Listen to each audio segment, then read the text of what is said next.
예, 예, 오늘은 2021년 7월 20일, 음력으로는 6월 11일이 됩니다. 지금 이제 그 날씨가 매우 이제 더운 여름날이고요. 저 역시도 이렇게 이제 유근을 쓰고, 이렇게 삼배옷을 입고, 이렇게 이 동영상을 뜬 지가 제법 이제 되는 것 같습니다. 그리고 제가 이 환구무명학술론을 끊임없이 또 줄기차게 이렇게 할 수 있는 것은 저희 입장에서는 우리 그동안에 우리 태고 사회를 새롭게 발견하고 우리 한국 사회의 뿌리 깊은 남방 문화권을 복원해서 우리의 그 역사의 지평을 이제 넓혀 가자는 그런 취지가 깔려 있는 것입니다. 그렇기 때문에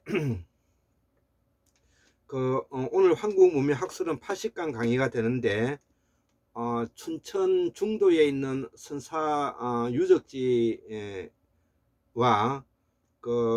일본의 요시나가리 선사 유적을 같이 한번 비교를 해보고 또 일본이라는 그 나라와 또 우리 조선반도 그리고 큐슈 지방 그리고 제주도를 포함해서 우리가 그 빙하기 때에는 하나의 그 육지가 연결되어 있는 그 지역이었기 때문에 우리의 그 원주민들은 같은 인류들이 살았다 이렇게 이제 이해할 수가 있는 것이죠.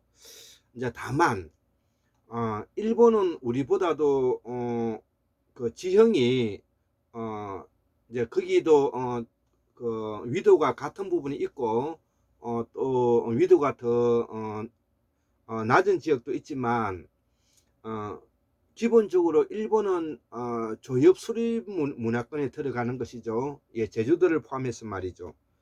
그래서 오늘은 일본의 자연 환경과 역사에 대해서 우리가 이제 좀 알아보고 싶어 한다는 것이죠. 그래서 앞전에 이제 설명했던 내용은 일단은 두고 이 일본의 요시나가리 선사 유적과 춘천 그 중도에 있는 선사 유적, 이것은 신석기, 청동기, 철기 시대를 이어서 오랜 시간 동안에 뭐냐면은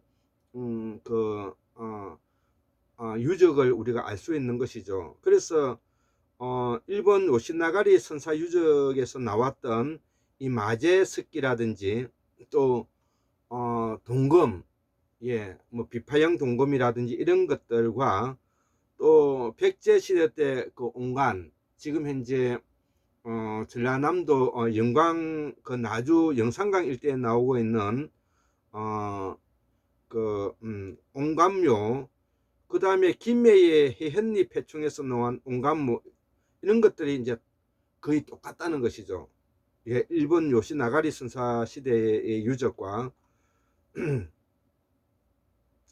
그리고 이 신석기 시대에 이제 고인돌이 볼 수 있는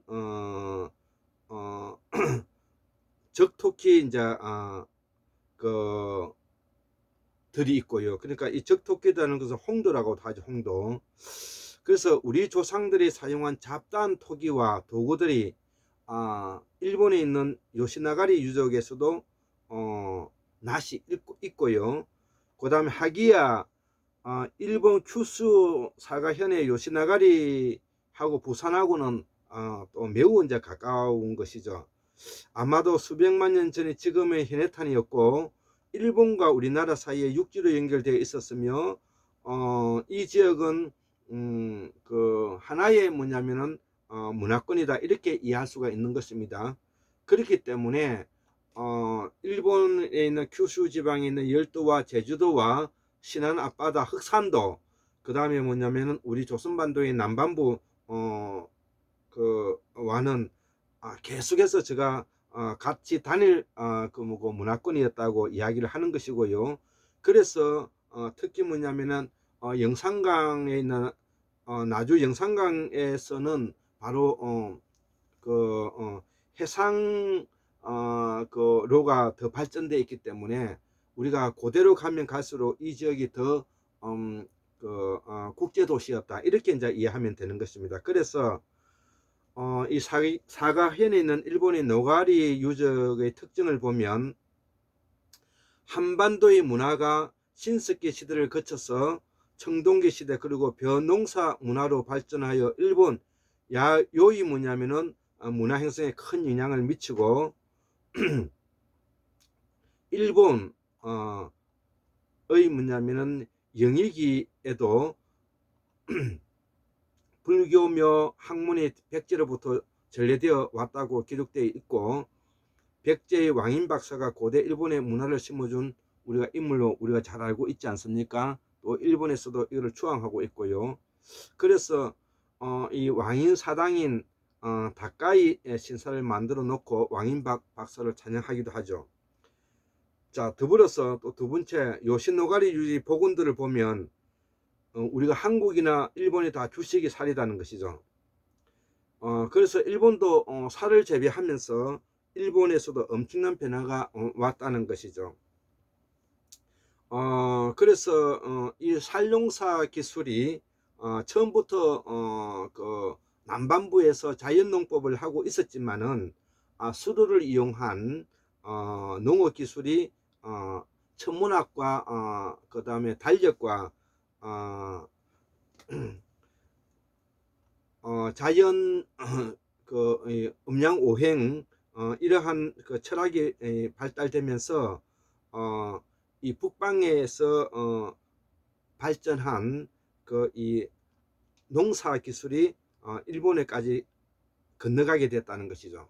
그래서 우리 전라남도 그 남반부에 있는 서남부에 있는 수로를 이용한 농사 기술이 지금 이제 큐슈 지방의 그 요시노가리 유적에서도 뭐냐면은 우리가 찾아볼 수가 있다는 것이죠. 더불어서 이 살농사를 짓기 위해서는 농기구가 필요하고 또 정착생활을 해야 되기 때문에 칠학이 필요한 것이고요. 사람들이 직결하고 또 자연이 사람들이 모여 질서를 유지해야 되고, 또 통솔하기 위해서는 또 계급 사회가 생기고 또 통솔자가 있기 마련이고, 그 통솔자는 권한과 권력도 더불어 가지게 되고 그래서 자연스럽게 나라가 이제 형성되어 간다는 것이죠. 예, 세 번째 온관모에 대해서 설명 좀 하겠습니다. 요시노가리 유적은 2000년 전에 일본 최대의 방어목지로 만들어진 마을이라는 것이죠. 그래서 이 요시노가리 유적은 전기 중기 후기로 수백 년을 내려오면서 야마다이 고구에 이른다. 본격적인 농경 시대가 시작되면서 전쟁도 시작됐다는 것이죠. 그래서 이 요시노가리 분 규모에 붙인 묘 중에 머리가 없는 인골이나 화살촉이 박힌 유골들을 볼 수가 있다. 그것은 전쟁으로 인한 유골임에 틀림은 없을 것이라고 추정이 되고요. 청동기나 철이 야요이 시대에 처음으로 사용된 것도 특징 이라는 것이죠. 예, 이 철이라는 것이 뭐냐면은 길게는 아까 앞에 우리가 한국문명학술원에서도 강의했다시피 무려 뭐냐면은 BC 2000년에서 BC 그 600년까지 예, 이 철이 뭐냐면은 사용되었는데, 이 철이 가지고 있었던 사람들이 바로 그 시베리아 남부 그 이란 고원 지대에 살았던 중앙아시아의 그 유목인들이었다, 이렇게 생각하고, 이들이 인도의 그 힌두쿠시 산을 넘어서 인도에 들어갔고, 또 일부는 파미르 공원을 넘어서 중원까지 들어왔다, 이렇게 이해하시면 되고, 이들이 뭐냐면은 우리가 동호인이라고 말하는 그들의 세력들이라는 것입니다. 그래서 청동기나 철기 야요시대 처음으로 사용된 것도 그 특징 중에 하나고, 청동은 권위를 나타내는 등 의례적인 것이고, 철은 도끼, 금 등의 실용적이면서 사용되었다는 것이죠. 네 번째, 일본에 있는 동검들이 우리나라와 얼마나 이제 같으냐 이거죠. 일본에서도 차차 많이 생겨났고, 이런 지역이 하나하나 요시노가리이며 일종의 지역국가 형성이 되었다는 것이죠. 그래서 일본 야요이 시대 유적에는 많은 한반도 유적이 나왔으며, 한국에서 전래된 일본 최초로 벼농사가 시작된 곳이기도 하다 이거. 그래서 벼농사의 흔적을 불탄 살이라든지 바닥이나 토기 등의 벽시 자국이 찍힌 것을 발견으로 알 수 있는 것이고, 칼이라든지 낫, 자기, 끌, 검, 화살촉, 곡식을 제정한 토기 등으로 확인할 수가 있다는 것이죠. 다섯 번째, 망루. 이 망루라는 것은 이제 전쟁을 준비하기 위해서 망을 보던 것을 말하는 것이죠. 요시노가리 환호 칠학 지역의 지배계층이 살았던 지역과 수확물 등을 보관하고 주변 마을 주민이 살던 지역, 교육을 하였던 시장, 제사 공간으로서 사용한 지역 또는 고분군 등을 볼 수가 있고, 일종의 도시 형태의 역할을 한 것 같다는 것이죠. 후기시대 칠학과 묘지에서는 다량의 철제품과 중국 후한의 동경 일본제 소형 경을 본다. 전체적으로 명확하지는 않지만 전기에는 온감묘이고 후기에는 토강묘 형식이다. 묘도 서민들의 묘와 지배계급의 묘가 구분되어 떨어져 묻혀 있다는 것이죠. 여섯 번째, 유적지에서 출토된 토기들을 보면 요시노가리 중기에 들어와서 묘의 형태가 변한다는 것이죠. 가장 특징적인 것은 분규모이다. 분규모랑 고분처럼 주위보다 높게 흙을 높이는 4, 5m 정도이고, 이 분규모에서 온감묘가 확인되었고, 요시노가리 유적에서는 지금까지 약 2,500개 온감묘가 확인되었다는 것이죠. 온감묘에서 조선반도계의 토기가 다량으로 출토되었고, 요시노가리 후기에 들어와서는 야마타이코쿠 시대가 오고 깊은 환호가 둘려 있다는 것이죠. 환호 칠학은 지역의 중심지로 여러 형태의 방어시설과 상징적인 대형 건물을 갖추고, 사람들이 모여 살면서 내부에 수공업 생산 장소와 교육 작품과 제사를 지내는 장소를 마련하고, 지역사회의 정치, 경제, 문화 등 모든 면에서 적은 국가 형태를 갖추고, 이런 것들의 일본 내에서 약 400군데가 있었다는 것이죠. 예. 그리고 일곱 번째로 머리가 없는 온감묘에 있는 시신. 중국 서진시대의 역사 기록인 삼국지 처음으로 동이지, 동쪽 우랑키라 그러죠. 일본 외의 여러 군이 도시국가를 소상하게 기록되어 외인들의 생활과 여왕의 기록이 중요한 자료로 전해 내려오는데, 이 요시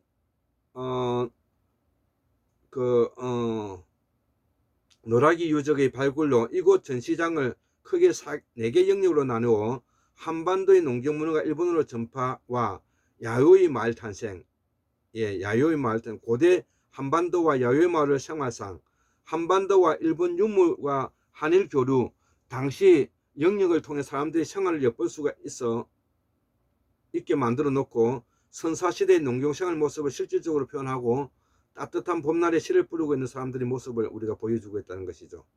그래서 이 한반도 서남부에 있는 그 문화와 일본 요시노가리에 있는 유적하고는 거의 일치한다, 이렇게 이해하셔도 되는 것입니다. 여덟 번째, 제사를 지내던 복원당 사당, 가을에 다 익은 곡식을 수확하는 모습, 황아리에 담은 모습을 인형으로 표시하고, 낙가노무라 마을, 전시장, 망루, 커다란 제전 건물, 새로 복원된 놀이시설, 그리고 역사공원 주변의 휴식공간의 온천과 가라스성, 임난 때 끌려간 우리의 도궁 2, 3평의 비석 등 시공을 초월한 역사의 마당으로 일본 최대의 시설을 만들어 놓고, 한국어 간판과 설명, 한국어 안내 표시를 설치도 하고, 한국 관광객을 맞이할 준비를 하고 놓여 있다는 것이죠.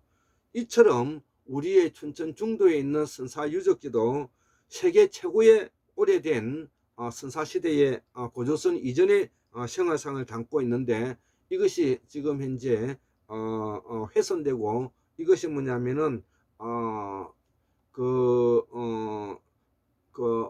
고대사의 역사의식이 부족한 사람들로 인해 가지고 지금 현재 훼손되고 있다는 데서 우리가 심각한 고민을 한번 해봐야 되는 것이고요. 이거는 다시 복원돼야 되는 것입니다.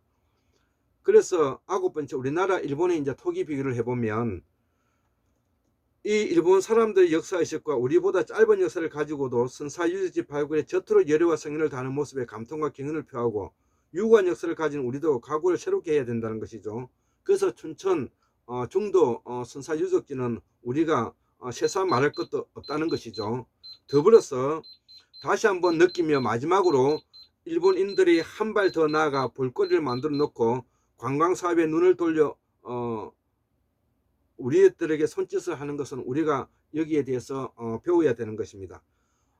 우리도 바로 우리 땅에도 이런 훌륭한 춘천 중도 선사 유적지가 있고, 그 다음에 그 서남부 지역에 있는 영광, 나주, 영산강 일대에 있는 이런 묘제도 빌라식 묘제를 우리가 발굴해서 온감목, 토감목, 그 다음에 석실 적승목가분 이런 것들을 우리가 설명할 수 있는 날이 와야 될 것 같습니다. 자, 그러면 일본의 자연 환경과 역사에 대해서 이제 알아보고 우리와 이제 어떻게 다른가, 우리의 환경과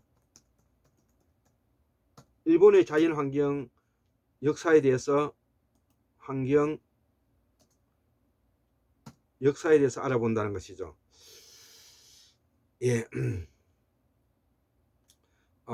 자연 환경은 일본은 4개의 큰 섬에는 홋카이도, 북해도와 혼슈, 본주, 시코쿠, 사국과 쿠슈 이렇게 약 1000여 개의 작은 섬으로 이루어져 있다는 것이죠. 우리나라와 비슷한 위도이지만 더 춥고 더운 지역을 포함하며 면적은 한반도 약 1.5배이고 중국의 약 25분의 1가량 된다는 것이죠.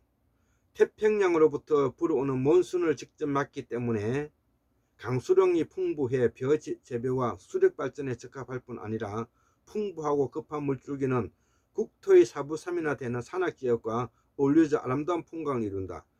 대륙과 이웃한 섬나라로서 일본은 흔히 영국과 비교되지만 두 나라 사이는 큰 차이가 있다. 그래서 일본도 뭐냐면 산악지역이 많고 약 4분의 3이 뭐냐면은 산악지역 가지고 자연 풍광이 아름답다는 것이며, 영국은 대륙과의 거리가 약 30km에 불과하지만 일본과 한반도의 최단 거리는 약 200km, 중국까지는 800km.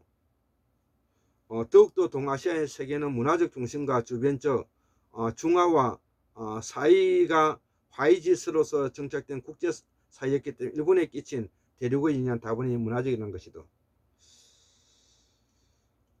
예, 이런 것들이 뭐냐면은 있고, 두 번째로 이제 이 조문문화인데, 이 조문문화가 바로 이제 새끼줄 문화, 토기를 말하는 것이고요. 이제 젊은 토기를 말하는 것인데, 일본 열대 사람이 살기 시작은 대략 10만 년 전인 홍적세 말기로서 고고학적으로 구석기 시대에 속한다. 물론 우리 한반도에도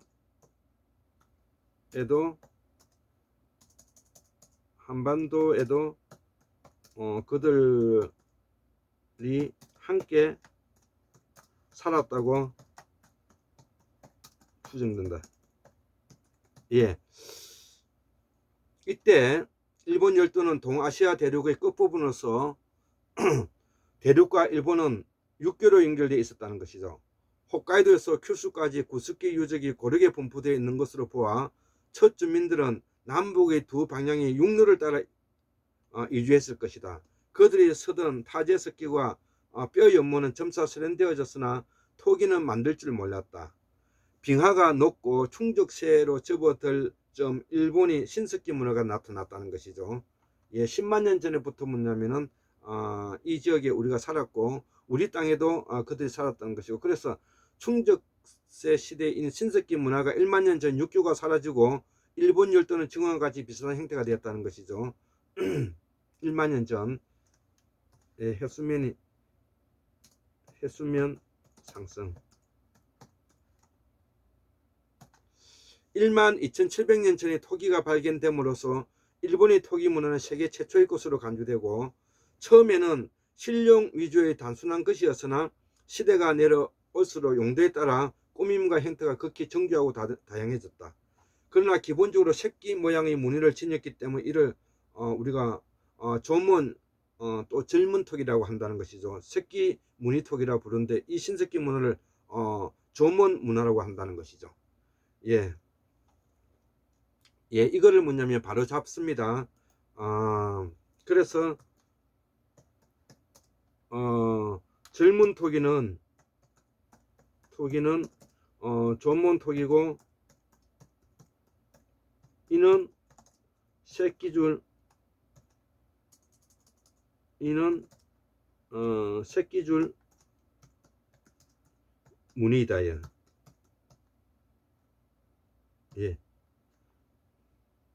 이를 바로 잡습니다. 예.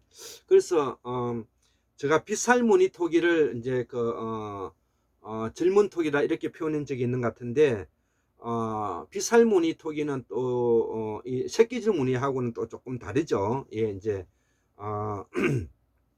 야요이 시대 때 우리가 이제 그 빗살무늬가 토기가 생기는데 빗살무늬 토기는 이제 그 후대에 이제 생긴 거다 이렇게 이제 이해주고 이번 기회에 바로 잡습니다. 그래서 그 일본의 뭐냐면 신스키는도 마제스키와 활, 통나무배, 거물을 주요 연무로 사용했다는 것이죠.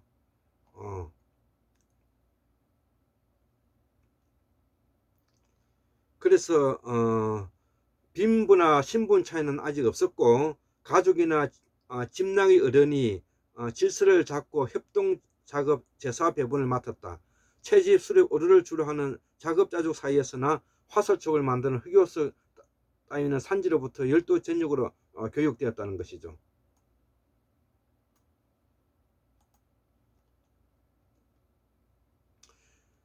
예. 그리고 토우를 빚어서 풍류를 빌 줄 알았으며 성인의식으로 이빨을 뽑는다든가 죽으면 사지를 구부려 묻는 굴장 풍습이 있었다는 것이죠. 예, 뭐 매장 풍습.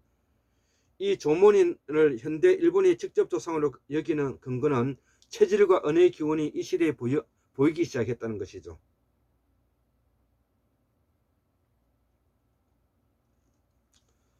이들의 후손들이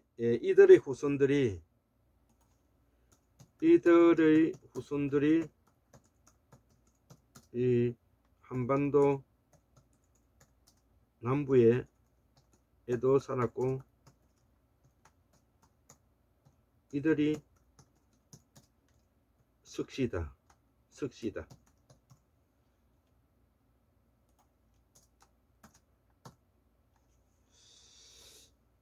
그래서 일본의 신석기 토기의 주요 특징은 정체성과 타율성, 유례 없이 빨리 발생하여 오래 존속했음에도 불구하고 전문사회는 생산화 기술의 근본적인 발전 없이 약 8,000년 가까이 지속하다가 BC 3세기, 2세기 다음에 그 야요이 문명의 발달로 해서 이제 끝나게 되는 것입니다. 야요이 문화는 또 다음 시간에 제가 강의하도록 하겠습니다. 예, 감사합니다.